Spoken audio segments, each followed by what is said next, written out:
आपका मेरे चैनल भक्ति का ज्ञान में हार्दिक स्वागत है। प्रिय भक्तगण, आज हम आपको एक कथा का श्रवण करा रही हूँ जो सुनने मात्र से आपके जीवन में सुख, संपत्ति और धन की वर्षा होगी। तो चलिए कथा को प्रारंभ करते हैं। भगवान शिव माता पार्वती से कहते हैं, व्यक्ति दूसरों से तुलना छोड़े, अपनी राह चुने तो जीवन में कभी भी दुख नहीं होगा। फिर माता पार्वती पूछती है, हे प्राणनाथ, वह कैसे? फिर भगवान शिव कहते हैं, हे देवी, आज मैं आपको दो कहानी के माध्यम से बताने जा रहा हूं।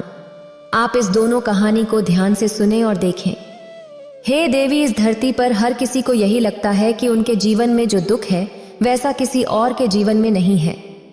आज की यह कहानी व्यक्ति को बताएगी कि इस दुनिया के सबसे सुखी व्यक्ति वही व्यक्ति ही हैं। फिर माता पार्वती कहती हैं, सही कहा है आपने, जिसके जीवन में संतोष नहीं है वह जिंदगी में कभी भी खुश नहीं रह सकता। उसे बेचैनी रहती है, चाहे उसे कितना भी दे दो, उसका मन कभी भी खुश नहीं हो सकता। फिर भगवान शिव कहते हैं, अगर आप यह कहानी सुन रहे हैं तो पूरा सुनिए।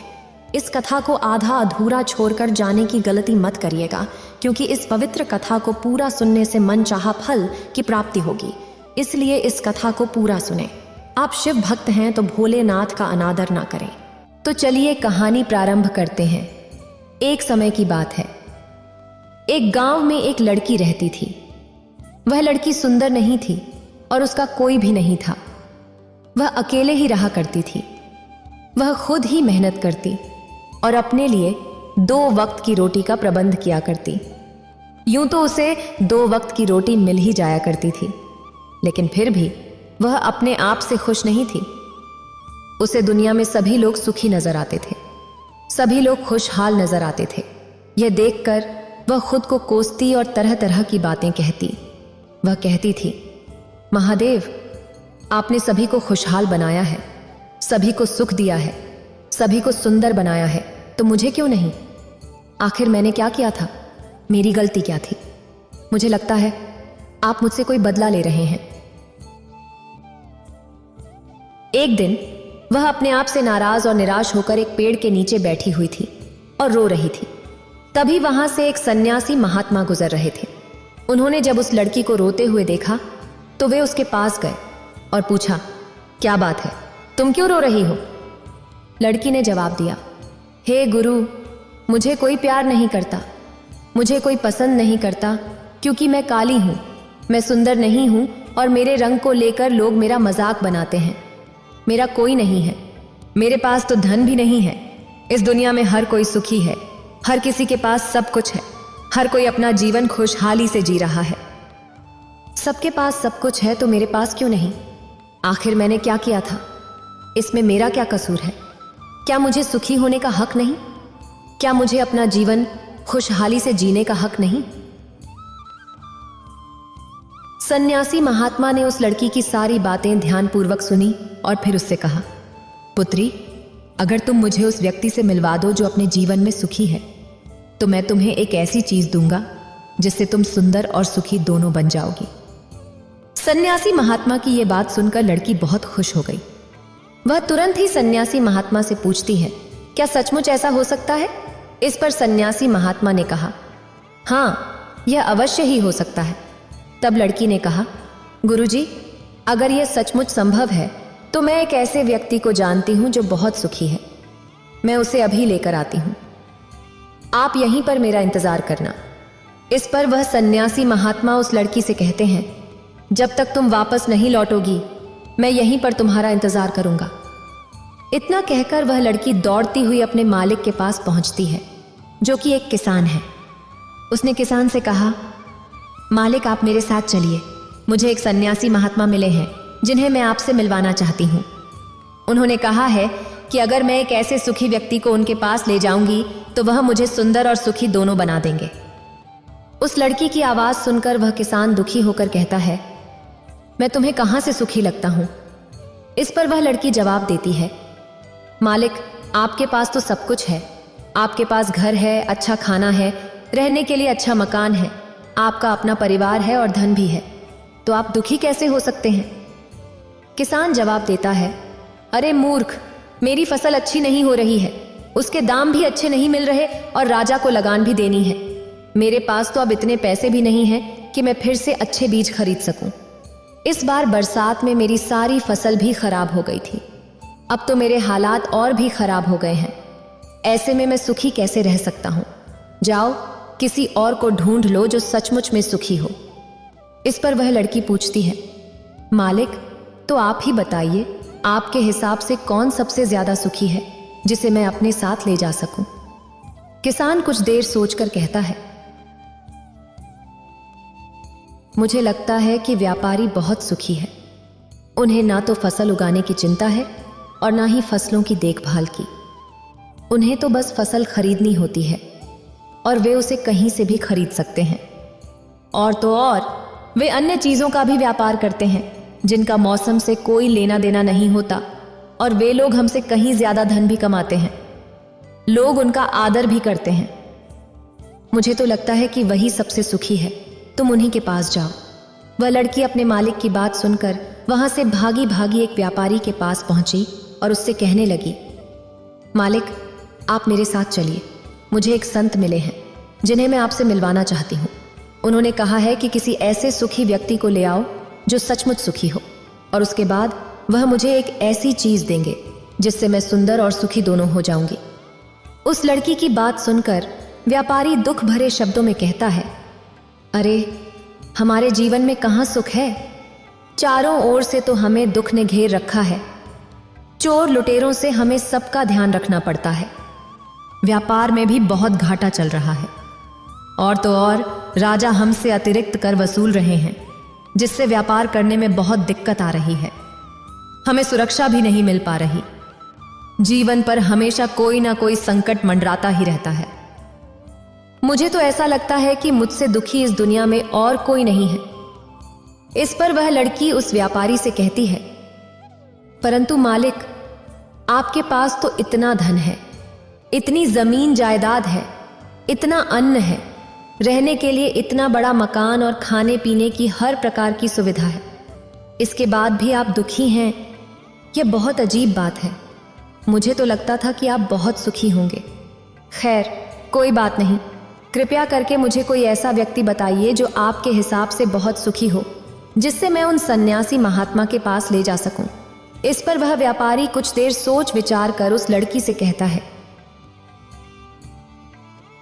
मुझे लगता है कि राज्य के अधिकारी बहुत सुखी हैं। वे सीधा राजा से संबंध रखते हैं, उनके पास अधिकार है और वे धनवान भी हैं। वे चोर, लुटेरे और डकैतों से भी नहीं डरते, और वही लोग हमसे धन भी वसूलते हैं। हमें उनके सामने आदर में झुकना पड़ता है और सभी लोग उनका बहुत मान सम्मान भी करते हैं। मुझे नहीं लगता कि उनके जीवन में कोई भी दुख होगा, और मुझे लगता है कि वही सबसे सुखी हैं। काश मैं भी राजा का एक अधिकारी होता तो मैं भी अपना जीवन आराम से बिता रहा होता। इस पर वह लड़की उस व्यापारी से कहती है, मालिक, क्या आप किसी अधिकारी को जानते हैं? क्या आप मुझे उनसे मिलवा सकते हैं? मैं उन्हें अपने साथ ले जाऊंगी। अगर वह सबसे सुखी हुए तो इसके बाद मुझे वह संत कुछ ऐसी चीज देंगे जिससे मैं भी सुंदर और सुखी हो जाऊंगी। बताइए ना, आप मुझे किसी अधिकारी से मिलवा सकते हैं। मैं आपकी बहुत आभारी रहूंगी। व्यापारी को उस लड़की पर दया आ गई। उसने उस लड़की को एक अधिकारी से मिलवा ही दिया जिसे वह व्यापारी जानता था। लड़की ने अधिकारी से मिलने के बाद कहा, मालिक, आप मेरे साथ चलिए। मुझे एक संत मिले हैं जिन्हें मैं आपसे मिलवाना चाहती हूँ। उन्होंने मुझसे कहा है कि अगर मैं एक सुखी व्यक्ति को उनसे मिलवा दूंगी तो वह मुझे एक ऐसी चीज देंगे जिससे मैं सुंदर और सुखी दोनों हो जाऊंगी। इस पर वह अधिकारी उस लड़की से कहता है, तुम्हें किसने कह दिया कि मैं सुखी हूं? अरे, मेरे जैसा दुखी व्यक्ति तो इस दुनिया में और कोई नहीं होगा। तुम्हें नहीं पता, लेकिन हम पर कितना दबाव होता है, हमारे ऊपर कितनी जिम्मेदारियां होती हैं। हमें हर एक आदेश को पूरा करना होता है, और वह आदेश भी इतनी आसानी से पूरे नहीं होते। उनके लिए हमें कितनी मुश्किलें उठानी पड़ती हैं, कितनी दिक्कतों का सामना करना पड़ता है। राजा कुछ भी आदेश पारित कर देते हैं और उसे हमें लागू करना पड़ता है। जनता का गुस्सा और तरह तरह की मुश्किलें, सभी परिणाम हमें ही झेलने पड़ते हैं। और तुम्हें लगता है कि मैं सुखी हूं? ऐसा कुछ भी नहीं है। अगर वह संत तुम्हें सुखी कर दे तो तुम उसे मुझे भी मिलवाना। मैं भी तो सुखी होना चाहता हूँ। मुझे भी अपना जीवन खुशहाली से बिताना है। भला अधिकारी बनकर मुझे क्या मिला? रोज रोज के तरह तरह के तनाव। इस पर वह लड़की आश्चर्य से उस अधिकारी से कहती है, मालिक, जहां तक मैं सोचती थी कि आप सबसे सुखी हैं, लेकिन आप भी खुश नहीं लग रहे।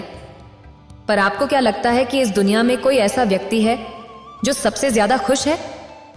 क्या आप मुझे बता सकते हैं? मैं आपकी बहुत आभारी रहूंगी। उस लड़की की सारी बातें सुनने के बाद उस अधिकारी को उस लड़की पर दया आ गई। अधिकारी ने उस लड़की से कहा, मुझे तो ऐसा लगता है कि इस पूरे राज्य में केवल एक ही व्यक्ति खुश है, और वह है इस राज्य का राजा। मुझे तो वही सबसे खुश लगते हैं। उन्हें किसी की सुननी नहीं पड़ती। वह नियम बनाते हैं, आदेश देते हैं, सुरक्षा से घिरे रहते हैं और सब उनके सामने झुकते हैं। न उन्हें धन की कमी है और न जमीन जायदाद की। उन्होंने सारी धरती जीत ली है। वह सबके मालिक हैं और सबसे उच्च हैं। वही एकमात्र खुश व्यक्ति हैं। काश मैं भी किसी राजा के घर पैदा हुआ होता तो आज मैं भी बहुत खुश होता। अधिकारी की यह सारी बातें सुनकर वह लड़की उस अधिकारी से कहती है, मालिक, आपसे एक विनती है। क्या आप मुझे एक बार राजा से मिलवा सकते हैं? कृपया कीजिए, आपका बहुत एहसान होगा। बस एक बार मुझे राजा से मिलना है। मैं उनसे कुछ पूछना चाहती हूं। लड़की का चेहरा देखकर अधिकारी को उस पर दया आ गई। उसने कहा, चलो ठीक है, मैं अभी राज दरबार ही जा रहा हूं। एक काम करो, मेरे साथ ही चलो और वहां पर राजा से जो पूछना है पूछ लेना। इतना कहकर वह अधिकारी उस लड़की को राज दरबार ले गया। राज दरबार में पहुंचने के बाद अधिकारी की विनती पर राजा उस लड़की की बात सुनने के लिए तैयार हो गए और उसे राज दरबार में बुलाया गया। राजा ने उस लड़की से कहा, बेटी, तुम अपनी बात निडर होकर कहो। तुम्हें क्या कहना है? तुम मुझसे क्या पूछने आई हो? इस पर वह लड़की थोड़ा घबराते हुए, थोड़ा डरते हुए राजा से कहती है, हे राजन, मैं एक संपूर्ण सुखी व्यक्ति को ढूंढ रही हूं। मुझे एक संत मिले हैं और उन्होंने मुझसे कहा है कि यदि तुम कोई ऐसा सुखी व्यक्ति मुझसे मिलवा दो तो मैं तुम्हें एक ऐसी चीज दूंगा जिससे तुम सुंदर और सुखी दोनों हो जाओगी। काफी लोगों से मिलने के बाद मुझे यह पता चला कि आप ही इस दुनिया में एकमात्र सुखी व्यक्ति हैं। तो क्या आप मेरे साथ उस संत से मिलने चलेंगे? आपका बड़ा एहसान होगा। राजा उस लड़की की बात ध्यान से सुनता है और फिर जोर जोर से हंसने लगता है। वह लड़की से कहता है, अच्छा, तुम्हें भी लगता है कि मैं इस दुनिया का सबसे सुखी व्यक्ति हूं, लेकिन अगर कोई मुझसे पूछे कि इस दुनिया में सबसे दुखी व्यक्ति कौन है तो वह मैं ही हूं। मेरे पास नींद नहीं है, आराम नहीं है, मैं चैन से सो नहीं पाता। अंगरक्षक हमेशा मेरे आसपास रहते हैं। उनके बिना मैं कहीं अकेले जा भी नहीं सकता। जरा सी आहट होती है तो नींद टूट जाती है। डर हमेशा बना रहता है क्योंकि मेरे दुश्मन मेरे घर में ही रहते हैं, जिनका मुझे पता तक नहीं कि कौन, कब और कहां से मुझ पर वार कर देगा। कोई नहीं कह सकता। सभी लोग मेरे दुश्मन ही तो हैं। वे सभी मेरे शत्रु हैं। यहां पर बैठा हर एक व्यक्ति मेरे राज दरबार का ही है, लेकिन मुझे सब पर शक करना पड़ता है। हर एक सांस मुझे भारी मालूम पड़ती है। इतने बड़े राज्य की जिम्मेदारी उठाना इतना आसान नहीं है। तुम्हें लगता होगा कि राजा के पास तो सभी ऐशो आराम है, धन है, दौलत है, जमीन जायदाद है। उनके पास किसी चीज की कोई कमी नहीं है और इस हिसाब से तो उन्हें सुखी होना ही चाहिए। लेकिन मैं तुम्हें बता दूं कि यह सब सुख नहीं देते। इस पर वह लड़की राजा से कहती है, राजन, क्षमा कीजिएगा, परंतु यदि सुख धन दौलत नहीं देती, राज्य नहीं देता, जमीन जायदाद नहीं देती, ऐशो आराम नहीं देता तो क्या हुआ? कम से कम सुंदरता तो सुख देती है। इस पर राजा मुस्कुराते हुए उस लड़की से कहता है, पुत्री, सुंदरता जो मैंने देखी है वह केवल बाहरी होती है। जो लोग शक्ल से सुंदर होते हैं उनके मन सुंदर नहीं होते। वे लोग तो एक मुखौटा लगाए घूमते रहते हैं। वे दूसरों को दिखाते हैं कि मैं कितना सुंदर हूं, लेकिन समय सबकी सुंदरता छीन लेता है। एकमात्र सुंदरता मन में ही रहती है और जिसका मन सुंदर है वह हमेशा ही सुंदर रहता है। इस पर वह लड़की राजा से कहती है, ए महाराज, तो आप ही बताइए कि आपके हिसाब से दुनिया में सबसे सुंदर और सुखी कौन है? राजा लड़की से कहता है, मेरे हिसाब से तो एक गरीब व्यक्ति जो 2 वक्त की रोटी का प्रबंध कर सके, बस इतना ही। जो किसी तंत्र, बिना किसी बंदिशों के, बिना किसी भी दिशा में घूम सके, जिसे कुछ भी छीन जाने का डर ना हो, कुछ भी लूट जाने का खौफ ना हो, और जिसे रात को अच्छी नींद आती हो। अगर मुझसे पूछो तो सबसे ज्यादा सुखी वही है, और इस नजरिए से मैं तुम्हें देखता हूं कि तुम सबसे सुखी हो। तुम्हारे पास नींद है, अच्छा मन है, चारों दिशाएं हैं, और कोई डर नहीं, कोई साजिश नहीं, कोई षड्यंत्र नहीं, बस जीवन है, खुला जीवन। मेरे हिसाब से तुम ही सबसे सुखी हो।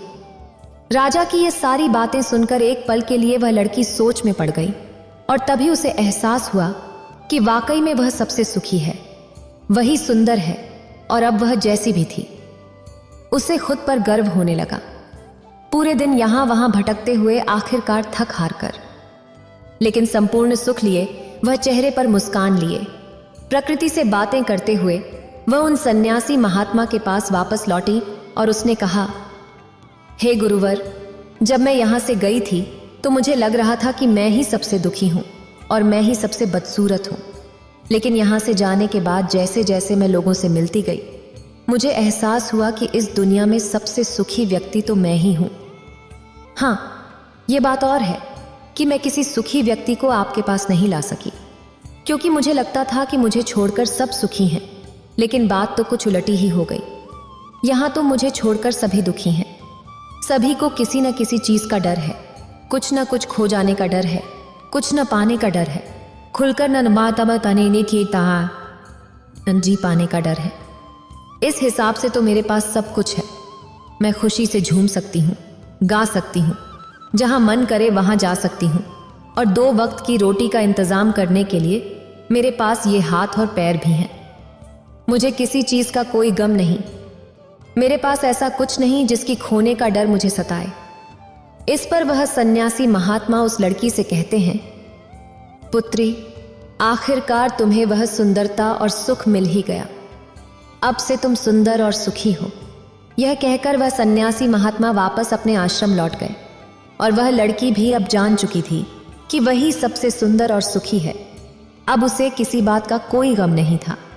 वह अब कभी अपने आप को दोष नहीं देती थी, बल्कि अपने आप में हमेशा खुश रहती थी, हमेशा मस्त रहती थी। फिर भगवान शिव कहते हैं, हमें भी ऐसा ही लगता है कि हमारे पास कुछ नहीं है और सामने वाले के पास सब कुछ है। वह कितना सुखी है, उसके पास हर चीज है, हर ऐशो आराम है, हर सुविधाएं हैं, किंतु ऐसा नहीं है। यह केवल आपके देखने का नजरिया है। असली सुख तो आपके पास ही है, और वह है संतुष्टि। यदि आप अपने आप से संतुष्ट हैं, आपके पास जो कुछ भी है उसमें यदि आप खुश हैं, तो आपको कोई भी गम डरा नहीं सकता। आपको कोई भी दुख परेशान नहीं कर सकता। लेकिन हमारी सबसे बड़ी तकलीफ यही है कि हम खुद को नहीं बल्कि दूसरों को ज्यादा देखते हैं। दूसरों से हम ज्यादा प्रेरित होते हैं, और उनकी खुशी देखकर हमारे भीतर ईर्ष्या का भाव उत्पन्न होने लगता है। हमें तकलीफ होती है कि उनके पास इतना सुख कैसे है, और हम इतने दुखी क्यों हैं। हम केवल उनकी तरफ ही नजर गड़ाए हुए हैं। हमने तो अपने पास देखा ही नहीं, हमारे पास क्या है। हम उस पर कभी ध्यान नहीं देते, बल्कि हम तो हमेशा इस पर ध्यान देते हैं कि हमारे पास क्या नहीं है, और यही नजरिया आपको दुख और तकलीफों की ओर ले जाता है। आप चाहकर भी सुखी नहीं रह पाते, क्योंकि आपने अपना नजरिया बदला नहीं। वहीं पर यदि आप इस तरह से सोचें कि मेरे पास बहुत कुछ है, रहने के लिए अच्छा घर है, खाने के लिए अच्छा खाना है, पहनने के लिए अच्छे कपड़े हैं, कम से कम 2 वक्त की रोटी का आपके लिए इंतजाम भी हो जाता है, लेकिन बहुतों के पास तो ये भी नहीं होता, तो क्या आप सुखी नहीं हैं? क्या आपके पास वो सब नहीं है जो उनके पास नहीं है? तानिया दंपांदार का तकनीक है। फिर भगवान शिव दूसरी कहानी कहते हैं, जरा एक पल के लिए सोच कर देखिएगा। समंतक मणि की कथा में श्री सुखदेव जी कहते हैं, परीक्षित, सत्राजित ने श्री कृष्ण पर झूठा आरोप लगाया था। उस अपराध का प्रायश्चित करने के लिए उसने स्यमंतक मणि के साथ अपनी बेटी सत्याभामा को भगवान श्री कृष्ण को सौंप दिया। राजा परीक्षित ने पूछा, भगवान, सत्राजित ने भगवान श्री कृष्ण का क्या अपराध किया था? उसे स्यमंतक मणि कहां से मिली और उसने अपनी बेटी उन्हें क्यों दी? श्री सुखदेव जी ने कहा, परीक्षित, सत्राजित भगवान सूर्य का बहुत बड़ा भक्त था। सूर्य भगवान उसकी भक्ति से प्रसन्न होकर उसके मित्र बन गए थे और उन्होंने प्रसन्न होकर उसे स्यमंतक मणि दी थी। सत्राजित उस मणि को गले में पहनकर ऐसा चमकने लगा मानो स्वयं सूर्य हो। परीक्षित, जब सत्राजित द्वारका आया तो उसकी अत्यधिक चमक के कारण लोग उसे पहचान नहीं सके। दूर से ही उसे देखकर लोगों की आंखें उसकी चमक से चौंधियां गईं। लोगों ने समझा कि शायद स्वयं भगवान सूर्य आ रहे हैं। उन्होंने भगवान श्री कृष्ण के पास जाकर यह सूचना दी। उस समय भगवान चौसर खेल रहे थे। लोगों ने कहा, शंख चक्र गदाधारी नारायण, कमलनयन दामोदर, यदुवंश शिरोमणि गोविंद, आपको नमस्कार है। जगदीश्वर देखिए, अपनी चमकीली किरणों से लोगों की आंखों को चौंधियाते हुए प्रचंड रश्मि भगवान सूर्य आपका दर्शन करने आ रहे हैं। प्रभु, सभी श्रेष्ठ देवता त्रिलोकी में आपकी प्राप्ति का मार्ग ढूंढते रहते हैं किंतु उसे पाते नहीं। आज आपको यदुवंश में छिपा हुआ जानकर स्वयं सूर्य नारायण आपका दर्शन करने आ रहे हैं। श्री सुखदेव जी कहते हैं, परीक्षित, अनजान लोगों की यह बात सुनकर कमल नयन भगवान श्री कृष्ण हंसने लगे। उन्होंने कहा, अरे ये सूर्यदेव नहीं है, ये तो सत्राजित है जो मणि के कारण इतना चमक रहा है। इसके बाद सत्राजित अपने समृद्ध घर में चला आया। घर पर उसके शुभागमन के उपलक्ष्य में मंगल उत्सव मनाया जा रहा था। उसने ब्राह्मणों द्वारा स्यमंतक मणि को एक देव मंदिर में स्थापित करा दिया। परीक्षित, वह मणि प्रतिदिन 8 भार सोना दिया करती थी और जहां वह पूजित होकर रहती थी वहां दुर्भिक्ष, महामारी, ग्रह पीड़ा, सर्प भय, मानसिक और शारीरिक व्यथा तथा मायावियों का उपद्रव आदि कोई भी अशुभ नहीं होता था। एक बार भगवान श्री कृष्ण ने प्रसंगवश कहा, सत्राजित, तुम अपनी मणि राजा उग्रसेन को दे दो। परंतु वह इतना अर्थ लोलुप लोभी था कि भगवान की आज्ञा का उल्लंघन होगा, इसका कुछ भी विचार न करके उसने इसे अस्वीकार कर दिया। एक दिन सत्राजित के भाई प्रसेन ने उस अद्भुत चमकदार मणि को अपने गले में पहन लिया और फिर वह घोड़े पर सवार होकर शिकार करने के लिए जंगल में चला गया। वहां एक सिंह ने घोड़े सहित प्रसेन को मार डाला और मणि छीन ली। जब वह सिंह मणि लेकर पर्वत की गुफा में प्रवेश कर रहा था तब रक्षराज जांबवान ने मणि के लिए उसे मार डाला।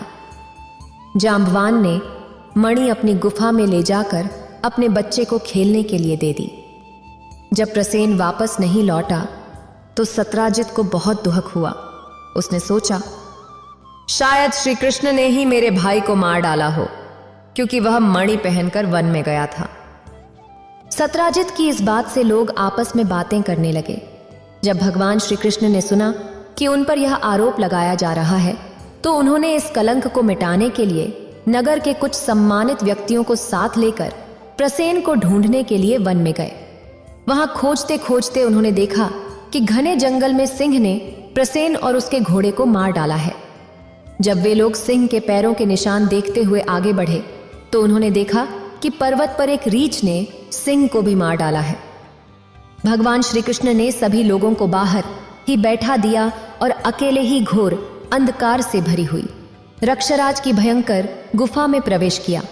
वहां जाकर उन्होंने देखा कि श्रेष्ठ मणि स्यमंतक को बच्चों का खिलौना बना दिया गया है।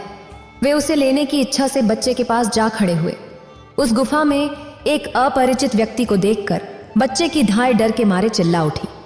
उसकी चिल्लाहट सुनकर परम बलवान रक्षराज जांबवान क्रोधित होकर वहां दौड़ आए। परीक्षित, जांबवान उस समय बहुत गुस्से में थे। उन्हें भगवान की महिमा और उनके प्रभाव का पता नहीं चला।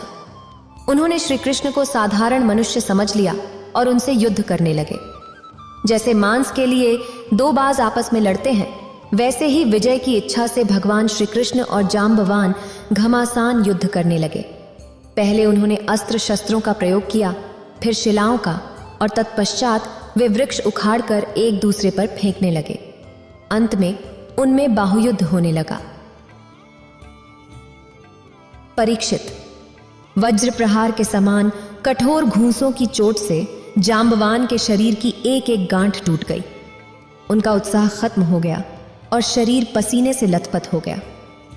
तब उन्होंने अत्यंत विस्मित होकर भगवान श्री कृष्ण से कहा, प्रभो, मैं जान गया, आप ही समस्त प्राणियों के स्वामी, रक्षक, पुराण पुरुष भगवान विष्णु हैं।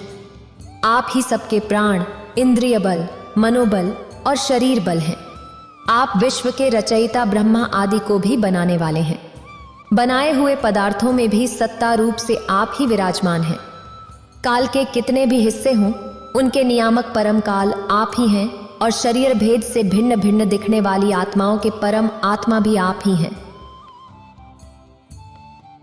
प्रभु, मुझे याद है आपने अपने नेत्रों में थोड़े से क्रोध का भाग लेकर तिरछी दृष्टि से समुद्र की ओर देखा था। उस समय समुद्र के अंदर रहने वाले बड़े बड़े नाक, घड़ियाल और मगरमच्छ परेशान हो गए थे और समुद्र ने आपको रास्ता दे दिया था। तब आपने उस पर सेतु बांधकर सुंदर यश की स्थापना की और लंका का विध्वंस किया। आपके बाणों से कट कट कर राक्षसों के सिर पृथ्वी पर गिर रहे थे। निश्चित ही आप मेरे वही राम जी श्री कृष्ण के रूप में आए।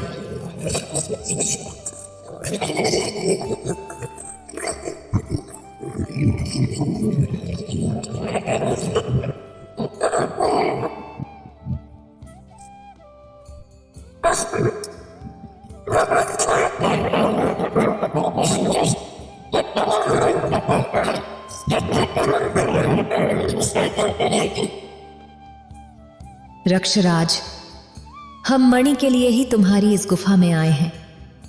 इस मणि के द्वारा मैं अपने पर लगे झूठे कलंक को मिटाना चाहता हूं। भगवान के ऐसा कहने पर जांबवान बड़े आनंद से उनकी पूजा करने के लिए अपनी कन्या कुमारी जांबवती को मणि के साथ उनके चरणों में समर्पित कर दिया। भगवान श्री कृष्ण जिन लोगों को गुफा के बाहर छोड़ गए थे, उन्होंने 12 दिन तक उनकी प्रतीक्षा की, परंतु जब उन्होंने देखा कि अब तक वे गुफा से नहीं निकले, तो वे अत्यंत दुखी होकर द्वारका लौट गए। वहां जब माता देवकी, रुक्मिणी, वसुदेव जी और अन्य संबंधियों को यह पता चला कि श्री कृष्ण गुफा से नहीं निकले, तो उन्हें बड़ा शोक हुआ। सभी द्वारकावासी अत्यंत दुखी होकर सत्राजित को भला बुरा कहने लगे और भगवान श्री कृष्ण की प्राप्ति के लिए महामाया दुर्गा देवी की शरण में गए और उनकी उपासना करने लगे। उनकी उपासना से दुर्गा देवी प्रसन्न हुई और उन्होंने आशीर्वाद दिया। उसी समय श्री कृष्ण मणि और अपनी नववधू जांबवती के साथ सफल मनोरथ होकर प्रकट हो गए और सबको प्रसन्न कर दिया। सभी द्वारकावासी भगवान श्री कृष्ण को पत्नी के साथ और गले में मणि धारण किए हुए देखकर परमानंद में मग्न हो गए, मानो कोई मरकर लौट आया हो। तदनंतर भगवान ने सत्राजित को राजसभा में महाराज उग्रसेन के पास बुलवाया और जिस प्रकार मणि प्राप्त हुई थी वह सब कथा सुनाकर उन्होंने वह मणि सत्राजित को सौंप दी। सत्राजित अत्यंत लज्जित हो गया। मणि तो उसने ले ली, परंतु उसका मुंह नीचे की ओर लटक गया। अपने अपराध पर उसे बड़ा पश्चाताप हो रहा था। किसी प्रकार वह अपने घर पहुंचा। उसके मन की आंखों के सामने निरंतर अपना अपराध नाचता रहता। बलवान के साथ विरोध करने के कारण वह भयभीत भी हो गया था। अब वह यही सोचता रहता कि मैं अपने अपराध का मार्जन कैसे करूं, मुझ पर भगवान श्री कृष्ण कैसे प्रसन्न हो, मैं ऐसा कौन सा काम करूं जिससे मेरा कल्याण हो और लोग मुझे कोसे नहीं। सचमुच मैं अदूरदर्शी क्षुद्र हूं। धन के लोभ से मैं बड़ी मूढ़ता का काम कर बैठा। अब मैं रमणियों में रत्न के समान अपनी कन्या सत्याभामा और वह स्यमंतक मणि दोनों ही श्री कृष्ण को दे दूं। यह उपाय बहुत अच्छा है। इसी से मेरे अपराध का प्रायश्चित हो सकता है और कोई उपाय नहीं है। सत्राजित ने अपनी विवेक बुद्धि से ऐसा निश्चय करके स्वयं ही इसके लिए प्रयास किया और अपनी कन्या तथा स्यमंतक मणि दोनों ही ले जाकर श्री कृष्ण को अर्पित कर दी। सत्यभामा शील स्वभाव, सुंदरता, उदारता आदि सद्गुणों से संपन्न थी। बहुत से लोग चाहते थे कि सत्यभामा उन्हें मिले और उन लोगों ने उन्हें मांगा भी था, परंतु अब भगवान श्री कृष्ण ने विधि पूर्वक उनका पाणी ग्रहण किया। परीक्षित, भगवान श्री कृष्ण ने सत्राजित से कहा, हम स्यमंतक मणि नहीं लेंगे। आप सूर्य भगवान के भक्त हैं, इसलिए वह आपके ही पास रहे। हम तो केवल उसके फल के अर्थात उससे निकले हुए सोने के अधिकारी हैं, वही आप हमें दे दिया करें। श्री सुखदेव जी कहते हैं, परीक्षित, यद्यपि भगवान श्री कृष्ण को यह पता था कि लाक्षागृह की आग से पांडवों को कोई नुकसान नहीं हुआ है, फिर भी जब उन्होंने सुना कि कुंती और पांडव जलकर मर गए हैं, तो उस समय की कुल परंपरा के अनुसार व्यवहार करने के लिए वे बलराम जी के साथ हस्तिनापुर गए। वहां जाकर उन्होंने भीष्म पितामह, कृपाचार्य, विदुर, गांधारी और द्रोणाचार्य से मिलकर उनके साथ संवेदना और सहानुभूति प्रकट की और कहने लगे, हाय हाय, यह तो बहुत दुहक की बात है। भगवान श्री कृष्ण के हस्तिनापुर चले जाने से द्वारका में अक्रूर और कृतवर्मा को मौका मिल गया। उन्होंने शतधन्वा से कहा, तुम सत्राजित से मणि क्यों नहीं छीन लेते? सत्राजित ने अपनी बेटी का विवाह हमसे करने का वादा किया था, लेकिन उसने हमें नजरअंदाज करके उसका विवाह श्री कृष्ण से कर दिया। अब सत्राजित भी अपने भाई प्रसेन की तरह क्यों न मरे? शतधन्वा पापी था और उसकी मृत्यु भी करीब थी। अक्रूर और कृतवर्मा की बातों में आकर शतधन्वा ने लोभवश सोते हुए सत्राजित को मार डाला। इस समय स्त्रियां अनाथ की तरह रोने चिल्लाने लगीं, लेकिन शतधन्वा ने उनकी ओर ध्यान नहीं दिया। जैसे कसाई पशुओं की हत्या करता है, वैसे ही उसने सत्राजित को मारकर मणि लेकर वहां से भाग गया। सत्यभामा जी को यह देखकर कि मेरे पिता मारे गए हैं, बहुत दुख हुआ और वे हाय पिताजी, मैं मारी गई, इस प्रकार पुकार पुकार कर विलाप करने लगी। बीच बीच में वे बेहोश हो जाती और होश में आने पर फिर से विलाप करने लगती। इसके बाद उन्होंने अपने पिता के शव को तेल के कड़ाहे में रखवा दिया और हस्तिनापुर चली गईं। उन्होंने बड़े दुख से भगवान श्री कृष्ण को अपने पिता की हत्या का वृत्तांत सुनाया, यद्यपि भगवान श्री कृष्ण पहले से ही सब जानते थे। परीक्षित, सर्वशक्तिमान भगवान श्री कृष्ण और बलराम जी ने सब सुनकर मनुष्यों की तरह लीला करते हुए अपनी आंखों में आंसू भर लिए और विलाप करने लगे कि अहो, हम लोगों पर तो बहुत बड़ी विपत्ति आ पड़ी। इसके बाद भगवान श्री कृष्ण सत्यभामा जी और बलराम जी के साथ हस्तिनापुर से द्वारका लौट आए और शतधन्वा को मारने तथा उससे मणि छीनने का प्रयास करने लगे। जब शतधन्वा को पता चला कि भगवान श्री कृष्ण उसे मारने की योजना बना रहे हैं, तो वह बहुत डर गया और अपनी जान बचाने के लिए कृतवर्मा से मदद मांगी। कृतवर्मा ने कहा,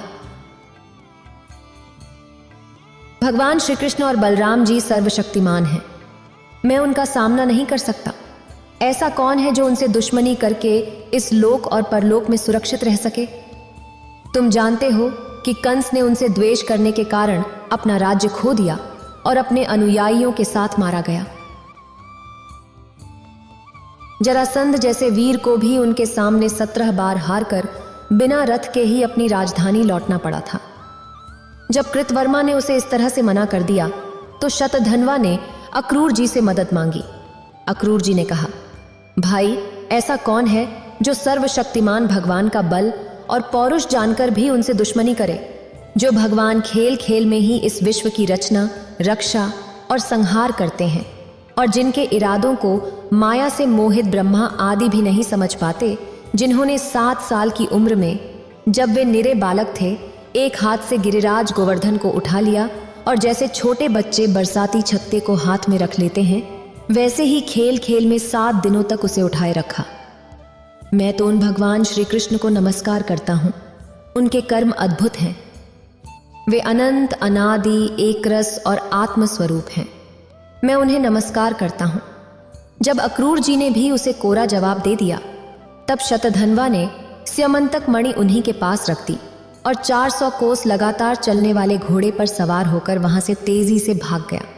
परीक्षित, भगवान श्री कृष्ण और बलराम दोनों भाई अपने रथ पर सवार हुए, जिस पर गरुड़ चिन्ह से चिन्हित ध्वजा फहरा रही थी और तेज घोड़े जुते हुए थे।